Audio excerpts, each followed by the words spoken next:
My name is Celeste, 35F. My husband Julian, 33M, and I had been married just under 4 years. No kids. An apartment we could barely afford in a neighborhood he liked because it felt ambitious. That word mattered to him. Everything had to signal upward motion, like our life was a billboard and not a home. Julian had been in a mood all week. Snappy, impatient, correcting me in that sharp tone he used when he wanted to remind me he thought he was smarter. If I paused before answering, he'd sigh. If I disagreed, he'd smirk. By Tuesday, I was already exhausted, and it was barely 7 p.m. He came home late, shoes thudding, tossed his bag on the counter, and immediately started in on me for not having dinner ready. I reminded him calmly that we'd agreed to order takeout. He rolled his eyes and said, "God, you always remember things wrong." That was the spark. I told him I was tired of being talked to like I was incompetent. Not yelling, just stating it. He laughed, actually laughed. Then he launched into the familiar script. How I was too comfortable, how I lacked urgency, how I should be grateful he saw potential in me. I said, I got offered that promotion last month. He waved it off. In the same city, that's not real growth. Something in me tightened. I asked him quietly why he even stayed if he was so disappointed. That's when he snapped. He leaned against the counter, crossed his arms, and said it loud, sharp, and deliberate, like he wanted it to cut. "You really think you're the best I can do?" The room went dead silent after that. No music, no traffic noise, just him staring at me, waiting for me to scramble, to reassure him, to beg. And that was the moment something very calm settled in my chest. I looked at him and said, "You're right."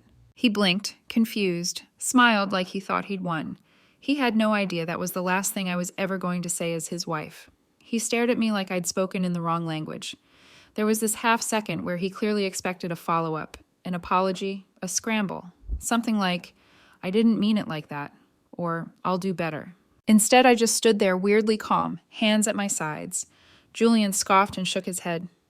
"Wow, so now you're agreeing with me? That's pathetic." Normally, that would have hooked me. Normally, I would have defended myself, explained my job, my plans, my timeline. That night, I didn't feel the urge. I asked him one question. "Do you actually respect me?" He didn't answer right away. He rolled his eyes, grabbed a glass, poured himself wine he'd been saving, and said, "Why does everything have to be so dramatic with you?" That was my answer. I went into the bedroom and sat on the edge of the bed, not to sulk, just to think. My phone buzzed on the nightstand. A Slack notification from work. I hadn't even opened it yet, but I already knew what it was about. 3 weeks earlier, my company had offered me a promotion. Bigger role, real jump. The catch was relocation. NYC. Julian didn't even let me finish the sentence when I told him. He said New York was overrated, that he wasn't uprooting his life for my career, and that if they really valued me, they'd make it work here. That night, while he slept facing away from me, I replied to the email. "I'm in." By morning, I already knew something else too. I wasn't going to argue. I wasn't going to negotiate, and I wasn't going to give him time to talk me out of it. I was leaving the next day. I woke up before my alarm, which almost never happened. Julian was still asleep, curled toward the edge of the bed, phone face down in his hand like he'd passed out mid-scroll. I watched him for a moment. Not with anger, not even sadness, just distance, like he was already someone I used to know. I got up quietly and made coffee. No toast, no breakfast for two, just me standing in the kitchen, rereading the confirmation email from HR, like it might disappear if I blinked too long. It didn't. By 8:15 a.m., Julian shuffled out, hair messy, already irritated. He grabbed a mug and frowned when he saw I'd used the last of the good coffee beans. "Seriously," he said. "You couldn't save any?" I didn't respond. He noticed the suitcase by the door, then a pause, a sharp inhale. "What is that?" "I'm leaving," I said calm. "No build-up." He laughed, not amused, dismissive. "For work. You're being dramatic. We didn't even finish the conversation last night. There's nothing left to finish." His smile faded. "You're not serious." I told him about the promotion. NYC start date in 3 weeks. I told him I'd already accepted. I didn't ask him to come. That part landed harder than anything else. "You decided this without me." He snapped after everything I've invested in you. That line almost made me laugh. Instead, I said, "You made it pretty clear you thought you could do better." He stepped closer, voice rising. I was angry. "You don't blow up your life over one fight." "It wasn't one fight," I said. "It was clarity." He called me selfish, small, accused me of running because I couldn't handle the truth. Told me no one in New York would put up with me the way he had. I didn't defend myself. I picked up my bag. He followed me to the door, still talking, still trying to provoke something. Anything. When I opened the door, he finally said, "So what? You're just leaving your marriage." I looked at him then. Really looked. "You left it first," I said. I walked out. By noon, I'd signed a short-term lease, booked a one-way ticket, and told my manager I'd need relocation assistance fast. Everything moved smoothly once I stopped asking permission. That night, Julian texted me 13 times. I didn't reply to a single one. The next 24 hours felt unreal, like I was watching my own life through a window. Julian oscillated between rage and disbelief.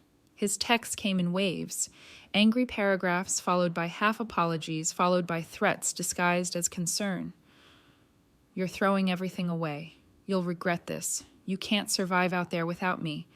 That last one stuck out more than the rest. I spent the day tying up loose ends, canceled the internet, took my name off the lease, changed my direct deposit. Each task felt strangely satisfying, like checking items off a list I should have written years ago. When I came back to the apartment that evening to grab the rest of my things, Julian was waiting on the couch, perfectly put together, the version of him he used when he wanted leverage. He patted the cushion beside him. "Sit. Let's talk like adults." I stayed standing. He sighed dramatically. "I didn't mean what I said. You know that I was frustrated. You pushed me to say things." That sentence almost impressed me. The confidence with which he rewrote reality was something I'd grown used to. He reached for my hand. "We're married. You don't just walk away because your ego got bruised." That's when I felt it again. That quiet, steady clarity. "It wasn't my ego," I said. "It was my self-respect." His expression hardened instantly. "Oh, please. This is about you wanting validation. You think a bigger job makes you bigger." I smiled, not sarcastically, just calmly. "No," I said. "It just makes me gone." He stood up fast. "You're making a huge mistake. You'll crawl back. They always do." I picked up my last box. "No," I said again. "I won't." He followed me to the door, voice raised now, sharp and desperate. "You really think you're going to do better than me?" I paused, hand on the knob. "I already am," I said. I left that night and slept on a friend's couch. My flight was at 6 a.m. By the time Julian realized I wasn't bluffing, I was already in the air.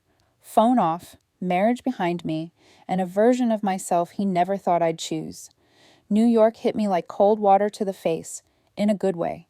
The city didn't care that my marriage had just detonated. It didn't slow down for my emotions or ask for context. It moved fast, unapologetic, and somehow that made it easier to breathe. I moved with it. The first week was chaos. Temporary apartment, endless onboarding meetings, learning subway lines like survival skills. I slept 4 hours a night and lived on coffee and street food.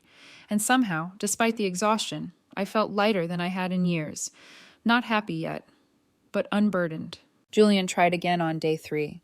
His message popped up while I was walking back to my place after work. "Can we talk like adults now?" I didn't answer. Then came the pivot. "I miss you. This is weird without you. I didn't realize how quiet the apartment would be."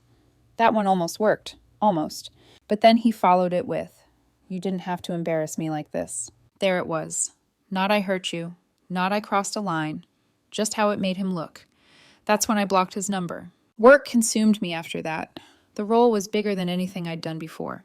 People expected things from me and listened when I spoke. No eye rolls, no sighs, no subtle reminders that I should be grateful just to be tolerated. 2 weeks in, my manager pulled me aside and told me I was already outperforming expectations. He said it like it was a simple fact. No buildup, no manipulation. I walked home that night, through streets full of noise and strangers, and felt something settle into place. I wasn't proving Julian wrong. I was proving myself right. By the end of the first month, my divorce paperwork was filed. Clean, efficient, no dramatic phone calls, no closure conversations, just signatures and silence. Julian tried one last time through email. "You really threw us away for a job." I didn't respond, because it wasn't a job, it was my life, and for the first time in a long time, it actually felt like mine. 6 months went by faster than I expected. Not in a blur, but in layers. New routines replacing old ones. Morning runs along streets I couldn't name at first. A favorite deli that knew my order. Colleagues who invited me out without asking about my personal life like it was an open wound. I didn't date right away. Not because I was broken. Because I was quiet. I wanted to hear my own thoughts without someone narrating them for me. Julian tried to break the silence twice during those months. Once through LinkedIn. That one actually made me laugh. Hope NYC is treating you well. I blocked him there too. By month 5, I felt solid. Not euphoric. Solid. The kind of grounded that doesn't need witnesses. That's when I met Caleb. It wasn't dramatic. No sparks flying across a crowded room. We met at a bookstore, both reaching for the same copy of something we'd already read. He smiled, apologized, and made a joke that wasn't trying too hard. Coffee followed. Then another. Then dinners that didn't feel like performances. Caleb listened, not like he was collecting data, like he actually wanted to understand. He didn't test me, didn't compare me, didn't ask what my 5-year plan said about him. One Saturday afternoon, we were walking through Soho, hands brushing but not quite holding, and I felt that quiet certainty again, the same one I'd felt the night I said, "You're right." This was easy, honest, undemanding. 2 weeks later, we were officially together. No announcements, no social media, just reality. I didn't think about Julian anymore. Not until the night everything started to collide. The city settled into me the way a new language does. Awkward at first, then suddenly fluent. Days stacked fast. Meetings bled into evenings. Evenings into quiet dinners with Caleb that didn't feel like auditions. I wasn't performing competence anymore. I was just competent. Caleb didn't rush anything. He didn't ask where this was going or what it meant that I still flinched at certain phrases. He noticed without interrogating. When I canceled once because work exploded, he said, "Next time," like it was obvious there would be one. That steadiness did something to me. It rewired my nervous system. I stopped bracing before conversations. I stopped rehearsing explanations. I stopped shrinking my ambition to make space for someone else's insecurity. Julian resurfaced anyway. Not directly. Not yet. It started with mutuals. Subtle pings through old connections who suddenly wanted to check in. One text said, "Julian asked how you're doing." Another said, "He's having a hard time." I didn't respond. Silence had become my most honest boundary. Work kept expanding. Bigger projects, more responsibility. People trusted me with decisions that mattered. One afternoon, my manager asked me to lead a presentation I would have begged out of a year ago. I said yes without thinking. When it was over, the room stayed quiet for a beat, then filled with questions that assumed I had answers. I walked back to my desk buzzing, not from validation, but from alignment. At home, Caleb cooked with the windows open and music low. He chopped vegetables like it was a meditation. We talked about books, about trips neither of us rushed to plan, about nothing, and somehow that felt like everything. I didn't realize how rare that peace was until it was interrupted. It happened on a Thursday night. I was leaving the office late when my phone lit up with an unknown number. No introduction, just a sentence that made my stomach drop. "I didn't know you were in New York, too." I stared at it longer than I should have. Then another message followed. "Julian, I ran into someone from your old team." There it was. The door he'd been circling, finally pushed open. I didn't reply. I put my phone face down and kept walking. The city moved on around me like it always did. When I got home, Caleb noticed immediately. "Everything okay?" he asked, not pressing, just present. I nodded. It was mostly true. The next day, another message came through. "I just wanted to know if you're happy." That one was different. Not cruel, not defensive, curious in a way that felt invasive, like he was trying to peek behind a wall he'd already torn down. I typed a response, deleted it, then locked my phone. I wasn't here to re-enter old conversations. Later that weekend, Caleb and I went to a small rooftop bar. Nothing fancy. Warm lights, soft music, the kind of place that felt like a pause button. I went to grab drinks. When I turned back, I saw Julian. He was standing near the bar, frozen, staring at Caleb like he'd discovered something out of place. Our eyes met, his face drained of color. I watched the realization ripple through him in real time. The recalculation, the shock, the understanding that I hadn't stalled without him. I walked back, handed Caleb his drink, and introduced him calmly. Julian didn't say a word. He nodded, tight smile, glassy eyes. I didn't linger, didn't explain, didn't apologize. The past didn't need translation. Later that night, my phone buzzed. A message from an unknown number. "I didn't know you'd moved on." I didn't reply. I went back to Caleb, who was talking about a trip he wanted to take in the fall. I listened, actually listened. And that's how I knew how far removed Julian already was from my life. He'd become background noise the moment I chose not to engage. But the collision had consequences, and I could feel them gathering. The next morning, there was another message waiting. Seeing you like that hurt more than I expected. I stared at it longer than I should have. Not because I missed him, because I recognized the tone. It wasn't grief. It wasn't accountability. It was shock. The shock that the story had continued without his permission. Against my better judgment, I replied once.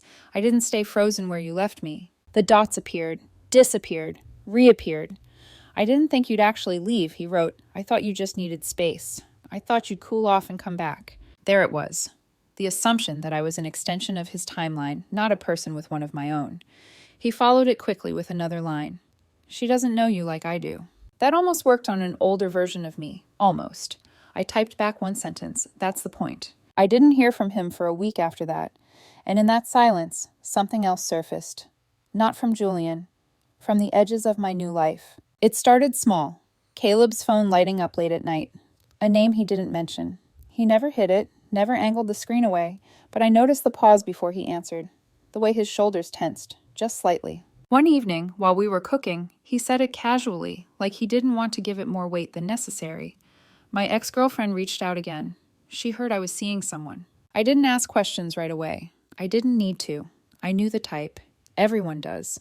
The ones who don't want you, but don't want anyone else to have you either. She'd been a part of his life for years, he explained. On and off, familiar, comfortable, loud when things weren't going her way. She didn't like that he'd gone quiet. She liked being the narrator. I felt a flicker of something. Not jealousy, recognition. The pattern was familiar. Different people, same script. That night, Julian sent the longest message yet. Apologies mixed with justifications, regret braided tightly with blame. He said he was brutally honest, not cruel. Said I was supposed to be strong enough to handle it. Said he never thought I'd actually choose myself over the marriage. That line stuck with me. I never thought you'd choose yourself. I didn't reply, because I already had. The following weekend, Caleb and I cooked dinner at my place. Music low, windows open, no tension, no walking on eggshells. At one point, he laughed at something stupid I said, and leaned his head against my shoulder like it was the most natural thing in the world. That's when I realized something simple and final. Love wasn't loud. It didn't threaten. It didn't test your worth. Julian sent one last message that night. Do you ever miss me? I deleted the thread. Not out of anger, out of closure. But the threads he pulled had already tugged something else loose, because 2 days later, Caleb's ex-girlfriend didn't text him. She texted me. And that's when I understood this wasn't just about Julian realizing too late. It was about how some people don't accept endings unless they get to author them. Her message didn't pretend to be polite. It didn't introduce itself. It arrived like an accusation disguised as curiosity. I didn't know he moved on so fast. I stared at the screen, pulse steady. Not because it hurt, because it confirmed what I already suspected. This wasn't coincidence. This was coordination. I replied once. He didn't move on fast. He moved on forward. She didn't answer right away. Then the typing bubble appeared, vanished, reappeared. Finally, the message landed. I just think you should know who he really is. There it was. The same move. Different woman. Same script. I didn't ask what she meant. I didn't need the details packaged as concern. I typed one sentence and ended it. I'm not interested in rewriting someone else's past to justify my present. She didn't reply after that, but the damage she hoped to cause didn't land where she wanted it to. Because Caleb told me everything that same night without being asked. He didn't rush. He didn't defend. He didn't minimize. He explained, owned what was his, and didn't ask me to carry any of it for him. That's how I knew the difference. Julian had always needed me to absorb his discomfort. Caleb didn't. A week passed. Then another. Julian stayed quiet until he didn't. The message came late on a Sunday night. Different number, same energy. I saw you again today. I didn't have to ask how. Mutual circles shrink faster than people think. I locked my phone and set it down. Caleb was in the kitchen humming, barefoot, stirring something that smelled like garlic and comfort. 5 minutes later, another text. You look happy. That one almost felt honest. Almost. I picked up the phone and read the rest that followed in a rush, like he'd finally stopped editing himself. I didn't realize what I had until I lost it. I thought you'd always be there. I didn't mean it the way it came out. I was angry at myself and took it out on you. There were tears in those words. Real ones, I think. But there was something else underneath. Panic. The realization that the floor he thought was solid had been standing on me. He ended with, I just needed you to know I finally understand. I exhaled slowly. Caleb leaned against the counter and asked, "Everything okay?" "Yeah," I said, and it was true. I typed one last response. "I believe you understand now." But understanding came too late. No blame, no lecture, no reopening doors. The dots appeared, then vanished. That was it. I blocked the number and felt nothing dramatic. No triumph, no sadness, just completion. Later that night, Caleb curled up next to me on the couch and rested his head against my chest. He didn't ask about the phone, didn't need to. And that's when it really hit me. The loudest regret in Julian's life wasn't losing me. It was realizing he'd mistaken patience for permanence and taught me how to walk away. A year after everything blew up, I stood by the window of my apartment and watched the city do what it always did: move forward without waiting for anyone to catch up. Caleb was behind me, still half asleep, wrapped in one of my shirts, scrolling through his phone. We had plans later. Nothing big, lunch with friends, maybe a walk, normal things, the kind that used to feel impossible. I thought about that night, the fight, the sentence, the way Julian had said it like a verdict. "You really think you're the best I can do?" Back then, he expected fear, expected negotiation. He didn't expect agreement. What he never understood was that the moment someone questions your value out loud, the relationship is already over. They're not speaking in anger. They're revealing hierarchy. I didn't leave to punish him. I didn't leave to prove anything. I left because once you see how someone truly sees you, you can't unsee it. Julian reached out once more through a mutual friend, asking how I was doing. I told him to tell him I was fine. That was the truth. Nothing more needed to be said. Caleb looked up and smiled. "You okay?" "Yeah," I said. And again, it was true. Not because everything worked out perfectly, but because I didn't betray myself to keep someone else comfortable. I took the promotion.